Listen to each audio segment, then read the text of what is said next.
Mummy cooler बंद कर दो, आवाज आएगी। मीटिंग कर दी लाइव। हो गया। हम्म। Okay.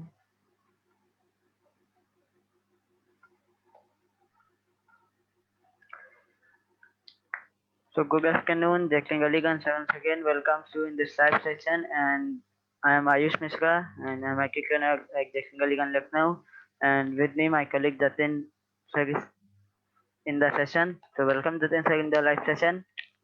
And in our previous live sessions we covered topics about computer networks, server, and programming languages and IP access. तो ओवरऑल हम लोगों ने ये सारी चीजें कवर कर ली ना कि नेटवर्क क्या होता है, नेटवर्क में कम्युनिकेशन कैसे होता है, नेटवर्क में आइडेंटिफिकेशन कैसे होता है, प्रोग्रामिंग लैंग्वेजेस क्या होती हैं। तो ऑल थिंग्स इन सब चीजों को लेके भी हम क्या कर रहे हैं, एक बहुत ही इंटरेस्टिंग कॉन्सेप्ट आज देखने वाले हैं जो कि आप सब कहीं ना कहीं ऑनलाइन कनेक्ट करें, जिस तरह एक दूसरे से कनेक्ट करें, तो ये सारी चीजें आपके लिए बहुत ज्यादा यूजफुल होने वाली हैं। तो हमारा जो ओवरऑल सेशन है आज बहुत ही इंटरेस्टिंग टॉपिक पे बना हुआ है एंड आई होप आप इस लाइव सेशन को बहुत अच्छे से एंजॉय करेंगे। बट इसके पहले मैं थोड़ा सा एक स्टार्ट सेशन हमारा एक सिनेरियो शेयर करूं। आजकल सब चीजें इतना ऑनलाइन चल रही है, बट कहीं ना कहीं यहाँ पे थोड़ा सा प्रॉब्लम आ जाता है काम करने में। सचिन सर, आपको मैं एक केस बताऊं जी सर। तो अभी मैं परसों थोड़ा सा एक मूवी डाउनलोड कर रहा था। एक्चुअली नेटफ्लिक्स पे आई है तो सब्सक्रिप्शन तो सबके पास नहीं है, तो मैं सोच रहा था कहीं फ्री में मुझे मिल जाए मूवी। और स्क्रॉल करते समय मैंने एक लिंक पर क्लिक किया, वहां लिखा था कि मूवी डाउनलोड फ्री खच गई। मैंने क्लिक कर दिया आराम से। देन वो उसके बाद क्या हुआ, उसने कुछ परमिशंस मांगे, मैंने अलाउ किया। सर मेरा फोन ओवरऑल करप्ट हो गया, उसमें जो भी फाइल्स थी पता नहीं कैसे एक्सटेंशन में चेंज हो गई, क्या हो गया, मुझे पूरा फोन फॉर्मेट करवाना पड़ा दोबारा से। तब जाके मेरा फोन प्रॉपर ऑन हुआ और ये सारी चीजें हुई। तो what ये सारी चीजें तो ऑनलाइन बड़ी खतरनाक है, कहाँ मूवी देखने का प्लान था और कहाँ क्या हो गया मेरे साथ तो एकदम। कोई तो सर वायरस वगैरह अटैक रहा होगा। ये वायरस था जो भी था सर, बट ओवरऑल तो क्या हुआ कि पूरा चीजें डैमेज कर दी। तो इसी चीज पे रिलेटेड है हमारे सेशन, तो आप लोग अगर चाहें तो कमेंट बॉक्स में बता सकते हैं, गेस कर सकते हैं आज के सेशन के बारे में। और बाकी फिर हमारे साथ जतिन सर कनेक्ट करेंगे जो कि इस सेशन पे काफी जानकारी हमारे साथ शेयर करने वाले हैं। सो अगर हम देखें तो सर आज का सेशन क्या हो सकता है फिर। तो सेशन आपका रहेगा cyber security. Okay sir, cyber security. But first of all मुझे थोड़ा सा कंफ्यूजन आ गया कि ये साइबर का क्या मतलब है, what is the meaning of cyber. देखिए साइबर मीन लाइक कह सकते हैं वर्ल्ड ऑफ इंटरनेट। सिंपल सा जो हमारा इंटरनेट है ऑल ओवर पूरे वर्ल्ड में। कहीं ना कहीं आपको भी पता है कि ओवरऑल वर्ल्ड हमारा एक पूरे इंटरनेट से कनेक्टेड है, तो साइबर का मीन जो है वो आपका यहाँ पर इंटरनेट वर्ल्ड से है। ओके, तो इतने साइबर वर्क, डिजिटल वर्क, ये सारी चीजें मतलब एक ही ओवरऑल जो हमारा इंटरनेट से रिलेटेड चीजें हैं, जो ऑनलाइन चीजें रिलेटेड हैं, उस पर डिपेंड करता है कि ये साइबर वर्ल्ड है, साइबर दुनिया है या हमारा डिजिटल दुनिया है। जी। तो आजकल तो सभी कुछ ऑनलाइन है सर, तो अगर एक तरीके से चीजें होंगी तो कैसे हो सकता है बताइए। मैं एक मूवी डाउनलोड कर रहा था सिंपल सा और मेरा फोन का डेटा लॉस हो गया, तो क्या इतना अनसिक्योर है ये ऑनलाइन चीजें? देन तो हमारा भाई ऑफलाइन ही अच्छा था। नहीं देखिए कहीं ना कहीं इनसिक्योर नहीं है, बट एक चीज है लाइक एक यहाँ पर एक स्लोगन है मेरे पास, है ना, वो कहीं ना कहीं आपके इस सिनेरियो पर कह सकते हैं आप फिट भी रहेगा। जैसे एक चीज बोली जाती है जब भी हम लोग साइबर वर्ल्ड की बात करते हैं, तो यहाँ पर एक स्लोगन बोला जाता है या एक लाइन बोली जाती है like human stupidity that's why hackers always win. मतलब कहीं ना कहीं जो पर्सन है उसका कहीं ना कहीं कह सकते हैं कुछ ना कुछ ऐसा वो खुद से कोई ना कोई एक फॉल्ट करता है जिसकी वजह से हैकर्स हमेशा उसकी डिवाइस को अपने कंट्रोल में लेते हैं, या उसके ऊपर हैकर्स या अटैकर्स कोई ना कोई इस तरीके का प्रोसीजर फॉलो करते हैं जिसकी वजह से उसका डिवाइस करप्ट हो जाए या उसके डिवाइस का डेटा लीक हो जाए या इस तरीके की, तो वो कहीं ना कहीं हमारे ही स्टुपिडिटी की वजह से होती है। हाँ सर, बट एक चीज ये भी तो होती है ना कि बिना किसी रीजन के कोई किसी को नुकसान नहीं पहुंचाता। पता नहीं जिसने भी मेरे साथ से किया, मैंने तो उसके साथ कभी कनेक्ट भी नहीं हुआ, कुछ किया भी नहीं, देन वर्क भी ऐसे हो जाएगा ये? नहीं सर, यही तो यहाँ पर बात होती है, लाइक जो अटैकर्स होते हैं, जिनको हम लोग नॉर्मली तौर पे हैकर्स बोलते हैं, एक्चुअली में कह सकते हैं ये सिर्फ टेस्टिंग पर्पस से किसी के भी डिवाइस को ऐसी नॉर्मली चेक करते हैं। मतलब इनका कोई टारगेट फिक्स नहीं रहता, तरीके से कह सकते हैं टेस्टिंग पर्पस से किसी को भी एज अ विक्टिम ट्रीट करते हैं। तो जरूरी नहीं है उस केसेस में ये आपसे कनेक्ट हुए हों कभी, इनके लिए आप एक सिर्फ अननोन पर्सन रहे। कि यानी ये ओवरऑल जो हमारा लेकर है साइबर सिक्योरिटी, सिक्योरिटी से हम ये बोल सकते हैं कि कैसे हम ये डिजिटल वर्ल्ड में अपने आप को सेव रख सकते हैं या क्या कर सकते हैं, ये सारी चीजें साइबर सिक्योरिटी में आएंगी सर। तो क्या थोड़ा सा आप एक्सप्लेन करेंगे कि साइबर सिक्योरिटी एक्चुअल में होता क्या है? बिल्कुल सर।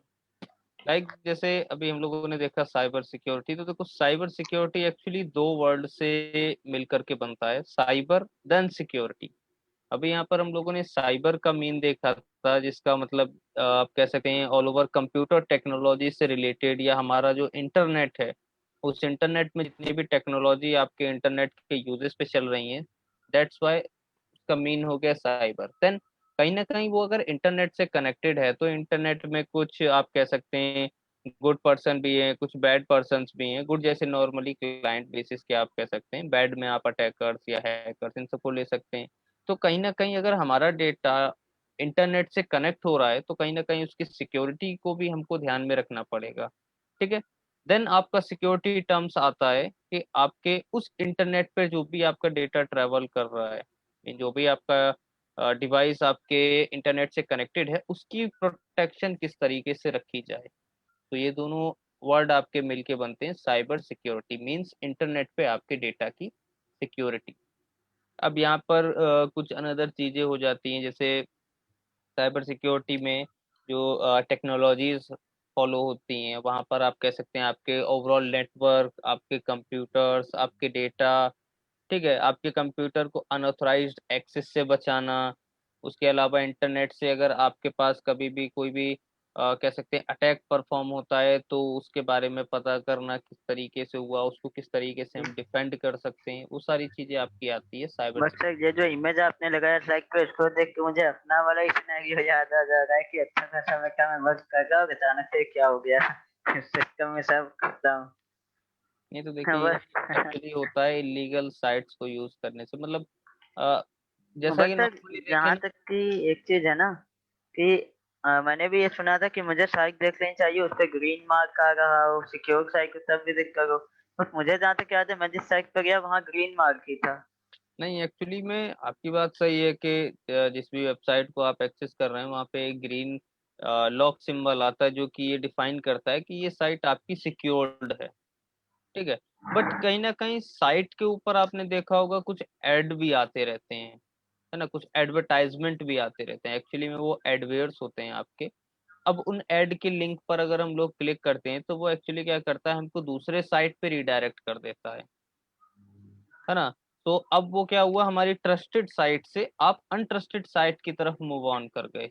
तो कहीं ना कहीं क्या है, वो आप ही की गलती की वजह से, आप भले आपने वो गलती से क्लिक करा हो, या आप कोई मूवी या कुछ इस तरीके की चीजें डाउनलोड कर रहे हैं जो फ्रीली नेट पे अवेलेबल नहीं है, तो उन सब के लिए हम लोग क्या करते हैं, थर्ड पार्टी को यूज करते हैं, मतलब कोई और अनदर तरीका अपनाते हैं जिसकी मदद से हमको पे भी ना करना पड़े और वो हमें फ्री में भी मिल जाए। तो ओके। देखिए यहाँ पर जो फ्री वाली चीज होती है ना, वो आपको मिल तो जाती है, बट कभी वो फ्री आपके कह सकते हैं सिस्टम पे प्रॉपर वर्क नहीं करती, कुछ ना कुछ आपके सिस्टम को हार्म जरूर करेगी, है ना। इसीलिए हम लोग बोलते हैं क्रैक्ड या पायरेटेड सॉफ्टवेयर को यूज नहीं करना चाहिए।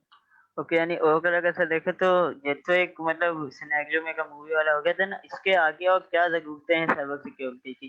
चलिए, एक तो मैंने ये नॉर्मल होम सिनेरियो की बात की, अगर हम बिजनेस ऑर्गेनाइजेशन में देखें, क्योंकि ये कोविड-19 के टाइम में तो सारा कुछ ऑनलाइन हो गया है, हमारे गवर्नमेंट डिपार्टमेंट से लेके प्राइवेट सेक्टर तक सब ऑनलाइन हो गए। तो जी। वहां पे क्या नीड है इसकी, या किस तरह से ये यूजफुल हो जाएगा? कि अब जैसे आपने बताया कि कोविड 19 के इस केसेस में ऑल ओवर हमारी जितनी भी चीजें थी, वो सारा कुछ आपके अब इंटरनेट के बेसिस पे हो गया। तो अगर इंटरनेट के बेसिस पे हुआ है, तो कहीं ना कहीं हमको उसकी सिक्योरिटी भी मजबूत करनी पड़ेगी। सो साइबर सिक्योरिटी की अगर हम सिंपल सा नीड कहें तो नीड कुछ इस तरीके से है कि जो भी आपका डेटा इंटरनेट पर है, आपका डेटा सबसे पहली चीज चोरी ना होने पाए, ठीक है, उसका कोई मिसयूज ना कर सके, आपके सिस्टम को आप वायरसेस से बचाना। दूसरी चीज, आप जिस प्लेटफॉर्म को यूज कर रहे हो उसको भी सिक्योर करके रखना होगा। तो वहाँ के लिए अलग अलग प्लेटफॉर्म्स तैयार करे जाते हैं। जैसे वेबसाइट के केसेस में आप वेबसाइट के सिक्योर करने के लिए उसके डेवलपर्स हैं, कोई सॉफ्टवेयर है तो उसके डेवलपर्स हैं। इसी तरीके से जब आप इंटरनेट पे जाते हैं तो वहां पर उसके डेवलपर्स हैं, वहां पर उसके सिक्योरिटी एनालाइजर्स होते हैं, जो कि एक्चुअली में आपके साइबर सिक्योरिटी सिर्फ एक टर्म है। इस साइबर सिक्योरिटी में काफी सारी चीजें आती हैं। जैसे आप कहें तो नेटवर्क के लिए इनका सिक्योरिटी डिपार्टमेंट अलग होता है, एप्लीकेशंस के लिए अलग होता है ना। तो साइबर सिक्योरिटी बेसिकली सिर्फ इतना कह सकते हैं कि ऑल ओवर ऑर्गेनाइजेशन में जो भी एक्टिविटी हो रही है उसको किस तरीके से कंट्रोल करा जाए प्लस सिक्योर रखा जाए। कंट्रोल इन द सेंस वो हमारे ऑर्गेनाइजेशन से कहीं बाहर न जाने पाए। ओके, बक्सर एक चीज फिर ये भी आ जाएगी ना यहाँ पे, जैसे आपने बोला कि हमें सिक्योर रखना है। तो सपोज पहले तो हम नॉर्मल एक वेबसाइट बना के यूज कर रहे हैं, चल रहा है। अब जब इतना कुछ ऑनलाइन हो गया है, हर तरीके से होगा, ऐसे अटैक्स हो गए, सो ऑनलाइन हम मूव करते हैं अपना कॉस्ट बचाने के लिए। ये चीज है, हम अक्सर जी देखते हैं कि हम अपना कॉस्ट बचा सकते हैं, टाइम बचा सकते हैं, कोलैबोरेटिव वे में काम कर सकते हैं। बट अगर ऐसे देखेंगे तो हमारा सिक्योरिटी में ही बहुत सारा कॉस्ट खर्च हो जाएगा। तो फिर क्या एडवांटेज रह गया इस साइबर सिक्योरिटी का, क्योंकि हमें तो कॉस्ट बचानी थी और टाइम बचाना था। बट जितना टाइम हमने उसके प्रोडक्शन पे नहीं लगाया, बनाने में नहीं लगाया अपनी वेबसाइट या एप्लीकेशन, उससे ज्यादा एक्सपेंस और टाइम हम लगा दे रहे हैं उसकी सिक्योरिटी को कंप्रोमाइज करने में। तो इस तरीके से तो ये हमारे लिए यूजफुल नहीं होगा है ना फिर ऑनलाइन वर्ल्ड। तो और क्या इसके एडवांटेजेस हो सकते हैं साइबर सिक्योरिटी में, जिनके थ्रू हम ये सारी चीजें समझ पाए कि ये क्या है। देखिए, ऐसे केसेस में अगर आपको टाइम, अपने प्रोडक्शन टाइम को बचाना है तो उस केसेस में काफ़ी सारी कंपनीज ऐसी होती हैं जो कि सिक्योरिटी टेंडर्स प्रोवाइड करती हैं। मतलब उस पे उन कंपनीज को क्या कर सकते हैं, आप अपनी सिक्योरिटी के लिए हायर कर सकते हैं। ठीक है, वहाँ पर आप अपना जो भी पार्ट है, सपोज आपको अपनी जी। वेबसाइट सिक्योर रखनी है या अपना वेब सर्वर सिक्योर रखना है, तो आप उनके थ्रू वो सिक्योरिटी परचेज कर सकते हैं। ठीक है, तो वहाँ पर क्या है कि वो अपनी तरफ से सिक्योरिटी प्रोवाइड करेंगे आपको, है ना। तो अगर आपको अपना टाइम बचाना है तो आप थर्ड पार्टी वेंडर्स को यूज कर सकते हैं जो आपके टेंडर बेसिस पे वर्क करती हैं। ठीक है, जैसे यहाँ पर हम बैंकिंग को अगर लें फॉर एग्जांपल, ठीक है, जैसे आप किसी भी बैंक को ले लीजिए, तो वो बैंक क्या करते हैं, अपनी सिक्योरिटी खुद से नहीं देखते, वो अपनी सिक्योरिटी अपने एप्लीकेशंस डिफरेंट कंपनीज को टेंडर पे देते हैं। जैसे फॉर एग्जांपल हम एसबीआई की बात करें, तो जो एसबीआई आपका बैंकिंग है, ठीक है, वो क्या करता है, अपना सिक्योरिटी, अपना एप्लीकेशंस जो भी उनका डेवलपमेंट का वर्क है वो टेंडर आईबीएम को दे रखा है। तो वो सारी चीजें उसका आईबीएम मैनेज करता है। सेम इसी तरीके से अगर आपको अपने प्रोडक्शन टाइम पे ज्यादा ध्यान देना है, सिक्योरिटी आप किसी और को दे सकते हैं। तो एडवांटेज की अगर हम सिंपल सा बात करें तो यहाँ पर ऐसे केसेस में आप क्रिटिकल अटैक से अपने सिस्टम को बचा सकते हैं।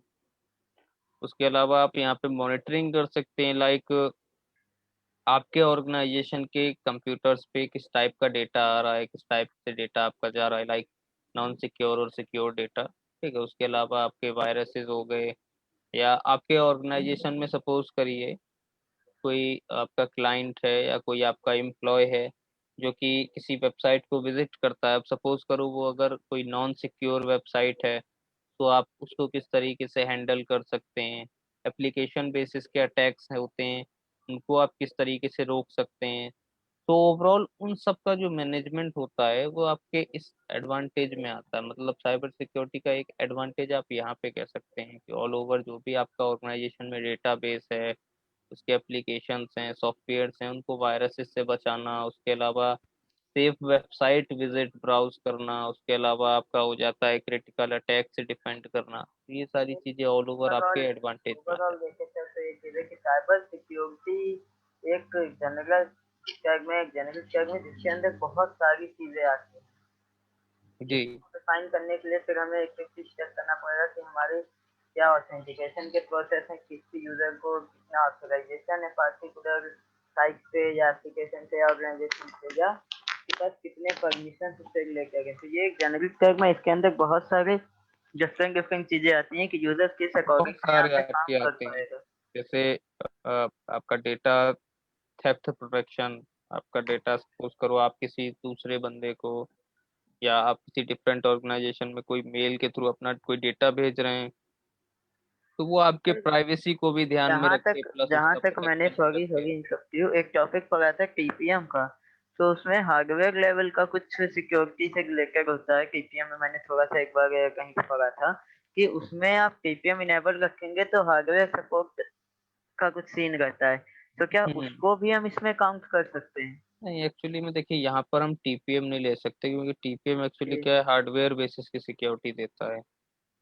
हाँ, बट इस केसेस में हम लोग एसएसएल और टीएलएस की सिक्योरिटी जरूर लेते हैं। एक्चुअली में एक टाइप का सर्टिफिकेट होता है, कि ठीक है, जो कि हमारे सर्टिफिकेट मैनेजर के थ्रू प्रोवाइडेड रहता है। एक्चुअली ये ट्रस्टेड सर्टिफिकेट है, जो कि आपके डिफरेंट टाइप के सर्टिफिकेट प्रोवाइडर्स होते हैं, ठीक है। वहाँ पर आपका आप अमेजोन भी है, और भी इस टाइप के बहुत सारे हैं, लाइक अपने डिजिटल लॉकर सुना होगा, डिजी लॉक। इस तरीके से बहुत सारे प्रोवाइडर्स हैं जो कि एसएसएल और टीएलएस सर्टिफिकेट्स प्रोवाइड करते हैं। अब इन सर्टिफिकेट्स का एक्चुअली में काम ये होता है कि आप जो भी डेटा सर्च कर रहे हैं, आपके सिस्टम पे जो भी डेटा ट्रेवल कर रहा है, वो सिक्योर वे प्लस इनक्रिप्टेड होकर आपका ट्रेवल करे, ठीक है। मतलब आप अगर कोई डेटा एक्सेस कर रहे हैं तो वो सिक्योरिटी और इनक्रिप्शन के साथ आए, अगर आप किसी को भेज रहे हैं तो वो आपका इनक्रिप्टेड डेटा जाए। मीन आपका अगर कोई कह सकते हैं मिडिल में कोई अगर अटैकर या हैकर है, तो वो आपके डेटा को इजीली एक्सेस ना कर पाए। ओके, बट सर एक चीज ये है ना, जैसे अभी आपने एक टर्म यूज किया है डिजी लॉकर का, तो मुझे भी अच्छा लगा डिजी लॉकर, क्योंकि मैंने एक बार यूज किया है। तो इससे क्या था, मेरा बाइक का जो आरसी था वो घर पे ही रह गया। बट डिजी लॉकर में उसका कॉपी सेव था, तो मैंने वो शो किया वहां पे, देन मुझे आगे परमिशन मिल गई जाने की। तो ये चीज तो अच्छी है। बट सर अभी रिसेंटली मैंने एक न्यूज पढ़ी थी कि जो हमारे ऑनरेबल प्राइम मिनिस्टर सर हैं, उनका जो ट्विटर अकाउंट है वो हैक हो गया था। तो जब उनके अकाउंट के साथ ऐसी चीजें हो सकती हैं, देन हमारे डिजी लॉकर अकाउंट की क्या वो वैलिडिटी है? क्योंकि उनके सिक्योरिटी हम लोग नहीं रख सकते ना अपने पास। देन तो फिर ये बहुत डेंजरस चीज हो गई ना। ये देखिए, ये बात भी आपकी सही है। एक्चुअली में एक सिंपल सी चीजें हैं, लाइक आप अटैकर से कह सकते हैं हर एक चीज अपनी सिक्योर नहीं रख सकते, ठीक है। साइबर सिक्योरिटी की एक्चुअली में जो मेन है, जो साइबर सिक्योरिटी एक्चुअली जो मेन कह सकते हैं डिफाइंड करता है, वो ये है कि आप कितने हद तक अपने डेटा को प्रोटेक्ट कर सकते हैं, ओके। ठीक है। ये चीज कभी भी आपकी नहीं हो सकती, लाइक आप 100% कभी भी किसी भी चीज को श्योर नहीं कर सकते कि वो आपका सिक्योर ही है, ठीक है। जैसे आपने सुना होगा, कोई भी चीज आपकी 100% नहीं होती, ठीक है। सेम इसी तरीके से आपका साइबर सिक्योरिटी भी है कि 100% तो नहीं हो सकती है, बट हाँ, आप कोशिश कर सकते हैं कि वो आपका अनदर किसी भी अटैकर से या अनदर पर्सन से आप उसको जितना सिक्योर रख पाए, ओके, तो वो चीज हमारे लिए यूजफुल हो सकती है एक वो टाइम चीज हमारे लिए यूजफुल है। पे। ठीक है सर, ये चीजें हैं, मतलब हमें थोड़ा अपने तरफ से चीजें रखनी है। अच्छा सर, ये इतने सारे अटैक्स हो गए, तो इसका कोई मैट्रिक रहता है या कुछ इसका काउंट रहता है, मेजर होता है? किस तरीके से इनसे बचा जा सकता है? क्योंकि ऐसे तो इसमें पता है ऑनलाइन कोई भी कर सकता है। आपने ऐसे अभी एक हैकर वाली बात की, जो आजकल छोटे छोटे बच्चे स्क्रिप्ट देख के नेट से कुछ भी कर लेते हैं। तो इसका क्या सीन रहता है? किस तरीके से हम इसको मेजर कर सकते हैं कि कितना हमारे पास अभी ऑनलाइन वर्ग में ये चीजें हैं? नहीं, एक्चुअली यहाँ पर काउंटिंग अगर देखें तो काउंटिंग हालांकि आपका कह सकते हैं चेंज होती रहती है, बट एक परसेंटेज हमारे पास है, एक परसेंटेज क्राइटेरिया है, ठीक है। वहां पर एक्चुअली में कुछ अटैक्स डिफाइन करे गए हैं, मतलब पर ईयर आपके इतने परसेंट इस बेसिस पे अटैक्स होते हैं। ओके, तो सर वो चीज अभी आप शो करेंगे मुझे, मतलब आगे जो ये बिल्कुल सर, परसेंटेज वाला सीन है। Okay sir. ठीक है। जैसे कि अगर हम बात करें यहाँ पर, जैसे आपका कुछ फाइनेंशियल फ्रॉड हुआ, ठीक है, ऑल ओवर ये ईयर बेसिस के अटैक्स हैं, ठीक ओके। है। लास्ट ईयर के अटैक्स हैं जो कि एक्चुअली में आपके इतने परसेंट इस बेसिस पे अटैक्स हुए थे, ठीक है, सर जैसे थोड़ा सा जो ये एक एक पॉइंट यहाँ पे लिखा हुआ है फाइनेंशियल फ्रॉड, तो ओके मेरे को समझ में आ गया कि किसी ने रिक्वेस्ट करी या आपने पे कर दिया, बस थोड़ा सा इन पॉइंट्स को आप एक्सप्लेन करेंगे कि ये किस चीज से रिलेटेड है या कैसे है। बिल्कुल सर, ठीक है, जैसे यहाँ पर हम इन परसेंटेजेस की बात करें, जैसे फाइनेंशियल में क्या था, ठीक है, आपके फाइनेंशियल फ्रॉड में लाइक लोन टाइप का हो गया। ये सपोज करो आपसे लोन बेसिस पे आपने देखा होगा बैंक के थ्रू एक्चुअली कभी कभी कॉल आती है, हालांकि वो कॉल उसकी होती नहीं है, बट ऐसा है कि वो लोग डिफाइन करते हैं कि हम इस बैंक से बोल रहे हैं। ठीक है, तो यहाँ पर क्या होता है, आपके प्रॉपर्टी के अगेंस्ट या आपके पर्सनल यूज या इन सब को लेकर के वो लोग क्या करते हैं, कुछ फ्रॉड्स प्लान करते हैं। आपके पास भी कभी कभी कॉल आती होगी, जैसे देखा होगा, लोग कॉल करते हैं देन बोलते हैं कि सर आपका डेबिट कार्ड बैंक में आ चुका है, देन कुछ वेरिफिकेशंस के लिए आपका लास्ट एटीएम पिन यस, और आस्किंग फॉर ये सारी डिटेल। चीजें चाहिए होती हैं। हाँ, तो ऐसे केसेस में आपके फाइनेंशियल फ्रॉड होते हैं। उसके अलावा आपका सेबोटेज ऑफ डेटा नेटवर्क्स। ठीक है, एक्चुअली में इसकी हम बात करें तो यहाँ पर क्या होता है कि इसे सपोज करिए जानबूझकर, ठीक है, यहाँ पर सिंपल सा अगर कहें तो जानबूझकर यूजर के थ्रू कोई गलती होती है। ठीक है, अब यहाँ पर जानबूझकर तो नहीं बोलेंगे, बट बाय मिस्टेक यहाँ पर कुछ अटैक्स परफॉर्म हो जाते हैं, जिनके ओके। थ्रू क्या होता है कि एक्चुअली में या तो हमारा डेटा लीक हो जाता है या ऑल ओवर हमारे नेटवर्क की सिक्योरिटी कहीं ना कहीं वीक होती है, तो उसके केसेस पे हमारे डेटाज लीक होते हैं। तो लास्ट ईयर की जो काउंटिंग हुई थी वो 17% इस तरीके के केसेस थे जिनमें कि एक्चुअली में नेटवर्क सिक्योरिटी वीक होने की वजह से उनके डेटा लीक हुए थे। ठीक है, अब यहाँ पे नेटवर्क सिक्योरिटी सपोज कर सकते हैं कि लाइक आपका कोई वाईफाई है, उसका पासवर्ड प्रॉपर नहीं रहा होगा and कोई भी अटैकर उसको कनेक्ट कर सकता है, जैसे बोलते नहीं वीक पासवर्ड, इस तरीके से। देन आपका theft of proprietary information, proprietary means कह सकते हैं आपकी पर्सनल इंफॉर्मेशन। पर्सनल इंफॉर्मेशन किसी ठीक की है, जैसे पर्सनल हो। इंफॉर्मेशन लाइक आपका नेम नेम हो गया, आपकी बैंकिंग डिटेल्स हो गई, ठीक है, आपका एड्रेसेस, मतलब इस टाइप की ऐसी इंफॉर्मेशन जो या तो आप ही को पता होती हैं या आपके घर में किसी को पता होती हैं। तो इस टाइप के इंफॉर्मेशन से जो अटैक्स परफॉर्म हुए थे लास्ट ईयर वो आपके 20% थे। उसके अलावा denial of services, unauthorised access. Actually denial of services की हम बात करें तो ये एक टाइप का अटैक होता है जिसमें हम किसी दूसरे कंपनी के सर्वर्स को डाउन कर देते हैं, मतलब उसके परफॉर्मेंस को डाउन करते हैं, जिसकी वजह से क्या होता है, वो अनदर किसी क्लाइंट्स को रिस्पॉन्स नहीं कर पाता। तो सर्वर्स के केसेस में 27% अटैक हुए थे। फिर आपका unauthorised access, unauthorised access means कह सकते हैं मेरे पास, जैसे सपोज करिए आपका कोई पीसी है, मेरे पास आपका कोई पासवर्ड नहीं है, मतलब उस पीसी को एक्सेस करने के लिए ना ही मेरा उसमें कोई यूजर नेम है और ना ही मेरे को कोई पासवर्ड पता है, बट किसी न किसी तरीके से मैंने उसमें एक्सेस कर लिया। ठीक है, अब मैंने वायरस के थ्रू करा या आप ही के थ्रू मैंने किसी तरीके से एक्सेस करवाया, लाइक फिशिंग इशिंग बना के या कुछ सोशल इंजीनियरिंग अटैक परफॉर्म करके इस टाइप से। मतलब सिंपल सा मोटिव है कि मेरे पास कुछ नहीं है एंड फिर भी मैं आपके सिस्टम पे किसी ना किसी तरीके से एक्सेस कर रहा हूँ। मतलब तो एक चीज यहाँ है ना, पर ये तो इनलीगल एक्टिविटी हो गई जी ना, ये ये चीजें सब इनलीगल ऑफेंसेस है, इनलीगल एक्टिविटी है। बिल्कुल तो ये आपका इलीगल अटैक्स है। देन इसके लिए क्या चीज़ है? सपोज नॉर्मल होता है तो नॉर्मल ऑफेंस में तो करता है, सपोज फ्रॉड हो गया, कंपनी पैसा देके कंपनी भाग गई, देन उसके बाद से आप केस करते हैं, वह क्राइम ऑफेंस होता है। देन ये ऑनलाइन वाले में क्या होगा कि जहाँ तक मैंने देखा है कि अगर इसका ऑनलाइन फ्रॉड वाला कुछ होता है तो बैंक भी यही बोल देते हैं कि आपने अपनी मर्जी से भेजा पैसा, बैंक इसमें कुछ नहीं कर सकता। तो इसके लिए क्या चीज़ होती है? क्या ये किसी तरह के ऑफेंस में नहीं आता? इसके लिए कोई ऑफेंस या चार्जेस नहीं है?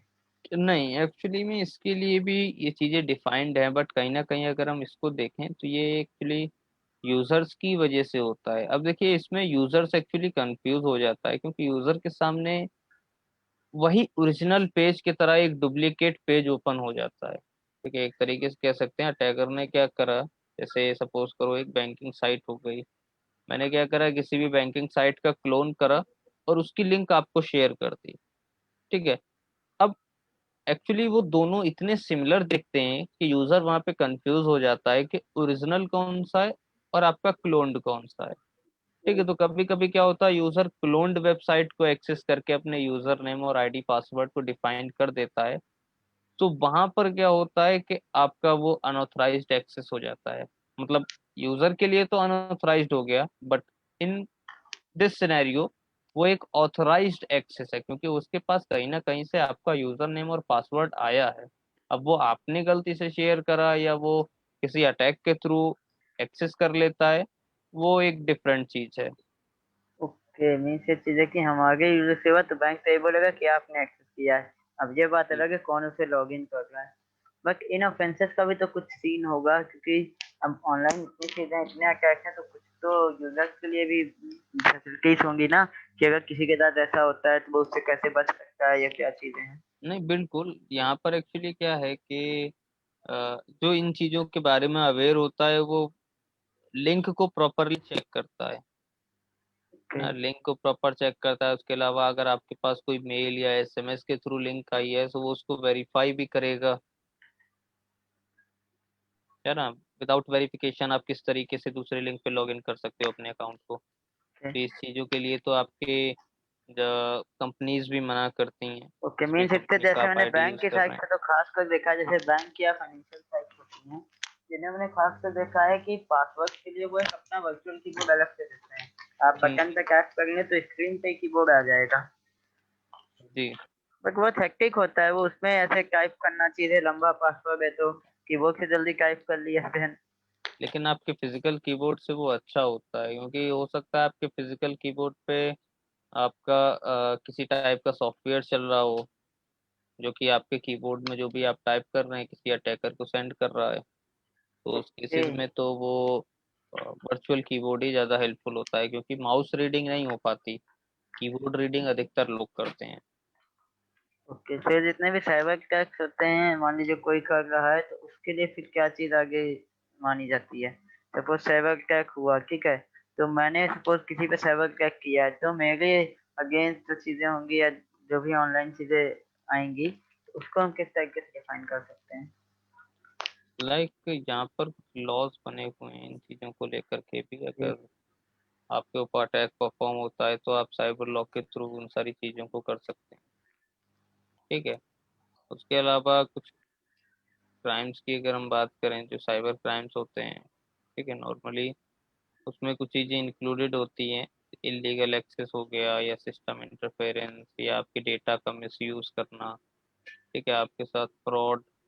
तो इन सब चीज़ों को एक्चुअली में साइबर क्राइम में इंक्लूड करा जाता है। इसके अलावा एक्चुअली साइबर क्राइम का जो मेन मोटिव होता है वो सिर्फ यही होता है कि सामने वाले विक्टिम का डेटा या तो हम स्टील कर सकें या चुरा सकें, या उसकी कोई पर्सनल इंफॉर्मेशन जिसकी मदद से हमको कोई अपना प्रॉफिट हो पाए।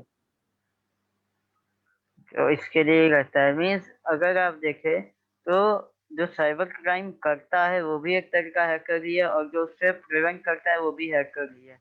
बट उनका जो वर्किंग का तरीका है वो अलग है, केवल जो उनका बिल्कुल। इंटेंशन है वो अलग है, जो इंटेंशनली दोनों में डिफरेंस हो हम्म जाता है। सिर्फ इसी इंटेंशन की वजह से एक्चुअली में इनकी नेमिंग भी चेंज है। लाइक इसे कह सकते हैं, कोई अगर बैड मोटिव से कर रहा है तो हैकर हो गया, और वही अगर किसी का गुड मोटिव है तो वो एथिकल हैकर हो गया। मीन्स अगर से ओवरऑल देखे तो ये हैकिंग, सिक्योरिटी, साइबर क्राइम, ये सब चीजें आपस में कनेक्टेड हैं एक दूसरे से। यस, ये कहीं ना कहीं आकर के लिंक्ड होती हैं आपस में। क्योंकि जहाँ हैकिंग की बात आती है मैंने देखा है वहां भी साइबर सिक्योरिटी या साइबर क्राइम इनका को यूज किया जाता है। और अभी जैसे हम लोग का आप साइबर क्राइम या साइबर सिक्योरिटी बता रहे हैं, तो यहाँ पे भी हैकिंग इंक्लूड हो गया, मीन्स ये सब आपस में मिक्स टर्म्स हैं। जी सर, बिल्कुल। है ना, ओके। सो यहाँ पे कैटेगरीज भी हैं एक्चुअली में। Okay. Like computer as a weapon और कंप्यूटर एज अ टारगेट। अब देखिए, कंप्यूटर एज अ वेपन का यहाँ पर जो मीन है वो एक रियल वर्ल्ड क्राइम को फॉलो करता है। रियल वर्ल्ड क्राइम लाइक आपका क्रेडिट या डेबिट कार्ड फ्रॉड हो गया, या आपका बैंक फ्रॉड हो गया। मतलब एक तरीके से कह सकते हैं लाइक जहाँ पर आपके मनी को लॉस करा जा रहा हो। ठीक है। जहाँ जी। पर आपके मनी बेसिस पे अगर कोई क्राइम हो रहा है तो वो आपका कंप्यूटर एज अ वेपन के फॉर्म में आता है। वहीं पर अगर कंप्यूटर एज अ टारगेट की अगर हम बात करें तो यहाँ पर क्या है, हम किसी दूसरे कंप्यूटर के ऊपर अटैक परफॉर्म करते हैं, तो वहाँ पर आपका hacking, virus attack, DoS attack. तो कंप्यूटर एज अ टारगेट में क्या होता है, हम किसी दूसरे का डेटा चुरा रहे हैं। ठीक है। कंप्यूटर एज अ वेपन में हम किसी के मनी को कोई लॉस कर रहे हैं, और कंप्यूटर एज अ टारगेट में हम किसी के डेटा को लॉस कर रहे हैं। ये वही ये सारी चीजें होती हैं, और भी इसमें जैसे सपोज हमारा कैटेगरी में आ गया कई बार कार्डिंग का एक चीज मैंने सुनी थी, ये क्या होता है? एक्चुअली कार्डिंग में क्या करते हैं कि किसी तरीके से आप ही के क्रेडिट कार्ड या डेबिट कार्ड का एक डुप्लीकेट कॉपी बना लेते हैं। एक्चुअली वो क्लोनिंग मशीन्स के थ्रू किसी भी तरीके से आप से क्या करेंगे, पहले पिन वगैरह निकलवाएंगे। ठीक है। देन उस पिन के बाद वो लोग क्या करते हैं कि उसी का एक क्लोन बनाते हैं एंड उस क्लोन को यूज करते हैं अपने प्रॉफिट के लिए। कि मतलब वो जस्ट आपका ओरिजिनल कार्ड की डुप्लीकेट कॉपी रहती है एंड वर्किंग कॉपी रहती है, ऐसा भी नहीं कि वो सिर्फ कॉपी है। मतलब वो आपके कह सकते हैं मनी वगैरह को आपके एटीएम मशीन से निकालने के लिए यूजफुल है। मतलब वो इस तरीके से क्लोन करा जाता है कि ऑल ओवर जो आपका ओरिजिनल कार्ड था, ठीक है, जो काम आपका ओरिजिनल कार्ड कर सकता है सेम आपका वो क्लोन्ड कार्ड भी कर सकता है। ओके, बट अच्छा बैंक में तो मेरे हिसाब से कार्ड का सेम नंबर और सब चीजें होती हैं, तो ओवरऑल इसकी क्लोनिंग हो जाती है। मीन्स ये जो साइबर क्राइम वाले हैं, हैकर्स हैं, ये लोग इतना टैलेंटेड होते हैं, इतने अच्छे से इनको चीजें पता होती हैं कि ये सारी चीजें कर सकते हैं। नहीं, एक्चुअली क्लोनिंग के केस में क्या होता है कि सिर्फ आपके अ, कह सकते हैं आपका जो कार्ड का नंबर होता है, ठीक है, उस नंबर को सिर्फ क्लोन करते हैं। बाकी वो बैंक डिटेल से कोई चेंजेस नहीं करेंगे, क्योंकि बैंक में तो आपके उस एक्चुअली में एक कार्ड नंबर होता है जो कि आपके बैंक में प्रोवाइडेड है। ठीक है, जो आपके बैंक ने आपको प्रोवाइड करा है। बट अटैकर्स क्या करते हैं कि उसी नंबर का एक और क्लोन कर लेते हैं। क्या, जैसे हम सिम की बात करें यहाँ पर फॉर एन एग्जांपल, आपके मोबाइल नंबर का हो गया, तो आपके आईएसपी के पास क्या है, आपका एक नंबर गया। ठीक है, जो आपके सिम को उसने अलॉट करा। अब उसके बाद अगर आप उस सिम की क्लोनिंग भी कराते हैं तो उस सिम के क्लोनिंग में क्या होगा, आईएसपी के पास तो एक ही नंबर रजिस्टर्ड है, बट हमने क्लोनिंग के टाइम पे क्या करा, उसी नंबर का दूसरा कॉपी तैयार कर लिया। मतलब नंबर एक ही है, यूजेस आप अलग अलग जगह उसको एक्सेस कर सकते हैं, है ना। तो इस तरीके से आप यहाँ पर क्लोन वगैरह का काम होता है। ओके, सो मीन्स ये सारी चीजें हैं। देन अगर नेक्स्ट में सर जी, यहाँ पे मैंने थोड़ा सा एक देखा था साइबर क्राइम्स के कितने टाइप होते हैं, तो मैंने फिशिंग बहुत सुना है सर, फिशिंग का क्या सीन होता है? देखिए, यहाँ पर टाइप्स की अगर हम बात करें तो एक्चुअली में यहाँ पर देखिए कोई टाइप डिफाइन नहीं है। ये तो कुछ टाइप्स ऐसे ही मैंने लिखे थे जो कि इन जनरल यूज होते हैं। बट अगर इसके डिफाइंड की हम बात करें ना, तो यहाँ पर टाइप्स किसी टाइप, कोई भी टाइप डिफाइन नहीं है। मतलब कोई टाइप होता ही नहीं है। आप जिस भी तरीके से किसी दूसरे का लॉस कर पाए, उसका डेटा चुरा पाए, वो आपका एज अ साइबर क्राइम के फॉर्म में तैयार हो जाता है। ठीक है। बट यहाँ पर इन जनरल कुछ कह सकते हैं आपके कुछ हेडिंग्स होती हैं, कुछ टॉपिक्स होते हैं जिनके बेसिस पे एक डिफाइंड है, like hacking, phishing, DoS, spam, spyware, adware, malware. तो इस तरीके से बहुत सारे हैं। जहाँ पर आप फिशिंग की बात कर रहे थे, तो एक्चुअली फिशिंग में क्या करते हैं कि हम उसी वेबसाइट का क्लोन तैयार करते हैं एंड उस क्लोन के ऊपर यूजर क्या करता है, अपना यूजर आईडी पासवर्ड एंटर कर देता है, जिसकी मदद से हमको उसका एक्सेस मिल जाता है ना। मतलब एक तरीके से कह सकते हैं जाल साजिशी, किसी तरीके से उसको फंसा करके उसी से उसका डेटा निकलवाना। इसी तरीके से हम लोग स्पैम ईमेल को यूज करते हैं। वहां पर क्या होता है, हम एक फेक ईमेल भेजते हैं। मतलब मेरा मेल कोई और है, बट अगर हम्म। मैं किसी को भेजता हूँ तो उसको वो मेल नहीं दिखेगा, उसको वो मेल दिखेगा जो मैं दिखाना चाहता हूँ। सपोज करो मैं अगर आपको कुछ भेजता हूँ तो मेरा ओरिजिनल मेल आपको नहीं दिखेगा। उस ओरिजिनल मेल की जगह अगर मैं चाहता हूँ कि आपको google.com दिखे, तो आपको google.com ही दिखेगा। तो इस तरीके से हम लोग स्पैम ईमेल्स के थ्रू भी हैकिंग कर पाते हैं। उसके अलावा एडवेयर, एडवर्टाइजमेंट के थ्रू, जैसे कि आपने स्टार्टिंग में बताया था कि आपके फ़ोन का डेटा करप्ट हो गया था, आप जब किसी साइट को यूज़ कर रहे थे तो उस साइट के साइड में या बॉटम में या टॉप में कहीं ना कहीं कोई ऐड हुआ होगा, जिसकी वजह से आप किसी दूसरे साइट पर विजिट कर गए थे। स्पाईवेयर की अगर हम बात करें तो एक्चुअली स्पाईवेयर एक टाइप का सॉफ्टवेयर होता है जो कि आपके कंप्यूटर की गतिविधि पर नज़र रखता है। मतलब ऑल ओवर जो भी आप अपने सिस्टम में कर रहे हैं वो सारी चीज़ों को मॉनिटर करेगा और वो किसी दूसरे के पास सेंड करता रहता है ना। वहीं पर फिर मालवेयर की बात करें तो मालवेयर एक्चुअली आपके वायरस अटैक्स होते हैं, और इन सब जितने भी यहाँ पर टाइप्स लिखे हैं इन सब में सबसे ज़्यादा अभी तक का जो आपका साइबर क्राइम माना गया है सबसे हायर प्रायोरिटी पे, वो आपका रैंसमवेयर। आपने भी न्यूज़ सुना होगा रैंसमवेयर का। हर साल कोई ना कोई एक ऐसा केस जरूर मिलता है जहाँ पर किसी बड़े ऑर्गेनाइजेशन के सिस्टम्स पे रैंसमवेयर का अटैक हुआ और वहाँ पे उसके डेटा को फ्री करने के लिए, या कह सकते हैं उसके डेटा को वापस कंपनी को प्रोवाइड करने के लिए वो लोग पैसों की डिमांड करते हैं, है ना। तो इस तरीके का टैक्स आपने सुने होंगे। ओके। वैसे जैसे मेरा एक फ्रेंड है, वो थोड़ा-सा मतलब ये हैकिंग और इन सब चीज़ों में ज़्यादा इंटरेस्ट रखता है, तो उसने मुझसे मेरा मेल आईडी माँगा और पता नहीं कैसे उसने मेरे आईडी से किसी को मेल भेज दिया, जबकि पासवर्ड भी उसने नहीं माँगा था सर। देन क्या सीन रहता है इसका?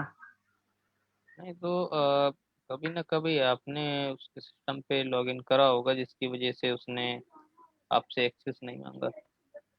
एक्चुअली में आईडी के केसेस में ये चीज़ें होती हैं। जब भी आप सोशल नेटवर्किंग साइट्स को कहीं पे दूसरे डिवाइस पे लॉगिन करें तो अगर आप फर्स्ट टाइम लॉगिन करते हैं तो वो वेरीफाई करता है, बट उसी सिस्टम पे अगर आप एक बार लॉगिन कर चुके हैं और दोबारा आप लॉगिन करें तो वो इग्नोर कर देता है, क्योंकि एक्चुअली में वो डिवाइस एज अ ट्रस्टेड के फॉर्मेट में आपके आईडी पर सेव हो जाता है। तो एक रीज़न ये भी रहा होगा कि आपने कभी ना कभी उसके सिस्टम को, मतलब उसके सिस्टम पे कभी ना कभी अपने आईडी को एक्सेस करा होगा। ओके। देन सर ये इन सारी चीज़ों से थोड़ा कुछ सेफ्टी के लिए आप बता सकते हैं? जब इतनी सारी चीज़ें हैं तो थोड़ा-सा अगर सेफ्टी को आप एक्सप्लेन कर देते। बिल्कुल सर। लाइक यहाँ पे कुछ सेफ्टी टिप्स कह सकते हैं, सेफ्टी मेजरमेंट्स कह सकते हैं, जो कि एक्चुअली में एक नॉर्मल यूजर्स को याद रखना चाहिए जब भी वो अपने सिस्टम में किसी भी चीज़ को एक्सेस कर रहा है। तो वहाँ पे जैसे नॉर्मली केसेस में must be used antivirus software. उनके सिस्टम में एक एंटीवायरस, एक पावरफुल एंटीवायरस होना चाहिए। अब एंटीवायरस मीन ये नहीं कि वो कोई भी फ्री वर्जन यूज कर सकें, यहाँ पर एक प्रीमियम वर्जन की बात हो रही है। ठीक है, premium like okay, paid version. ठीक है, पेड एक्चुअली इसलिए कि आप अगर पेड वर्जन्स की किसी भी सिक्योरिटी को लेते हैं तो वहाँ पर क्या होता है कि कभी भी अगर कोई भी नया वायरस आपके सिस्टम पे जनरेट होता है ओके, तो उनके डेवलपर्स एक्चुअली में क्या करेंगे, उस वायरस को पहली चीज़ तो ऑल ओवर इंटरनेट पे वायरल कर देते हैं। ठीक है, जिसकी मदद मीन्स ओवरऑल ये से है कि हम क्या होता है एंटीवायरस कि प्रोग्राम्स बाकी यूज़ कर सकते हैं। सिस्टम्स या बाकी जो भी अनदर इंटरनेट पे कंप्यूटर सिस्टम्स हैं उनको ये चीज़ें पता चल जाती हैं डेवलप हुआ है। ठीक है, ओके, उसके अलावा आपका क्या होता है कि अगर आपके सिस्टम पे कोई भी अटैक परफॉर्म हो, ठीक है, सपोज करिए आपके सिस्टम पे कोई भी एक अटैक परफॉर्म हुआ, तो वहाँ पर भी वो आपको पूरी तरीके से सिक्योरिटी प्रोवाइड करेंगे। मीन आपका डेटा बैकअप से लेकर के आपके डेटा की डिक्रिप्शन तक। ठीक है, वहीं पे अगर हम कोई फ्री सॉफ्टवेयर यूज़ कर रहे हैं तो वो हमको इतनी प्रोटेक्शन प्रोवाइड नहीं करेगा, क्योंकि उसके लिए आपने कंपनी को कुछ भी पे नहीं करा, आप एक फ्री ओके, सर्विसेज को यूज़ कर रहे हैं, है ना। उसके अलावा आपका फायरवॉल ऑन रहना चाहिए ओके, ऑल ओवर टाइम। जैसे हम लोग क्या करते हैं कि आधे से ज़्यादा टाइम अपने फायरवॉल्स को बंद कर देते हैं इन जनरल केसेस। ठीक है, बट एक्चुअली में फायरवॉल्स को ऑन रखने से ये होता है कि आपके सिस्टम पे जो भी इनकमिंग और आउटगोइंग है उसकी एक लिमिटेशन हो जाती है कि आप एक्चुअली जिस चीज़ को चाहते हैं कि वो आउटगोइंग में रहे या इनकमिंग में रहे, सिर्फ वही या उसी टाइप का डेटा आपके सिस्टम पे एक्सेस हो सकता है और किसी दूसरे टाइप का नहीं, है ना। उसके अलावा अननेसेसरी सॉफ्टवेयर्स को आप रिमूव कर सकते हैं, एंड टाइम टू टाइम अपने सिस्टम का बैकअप ले सकते हैं, है ना।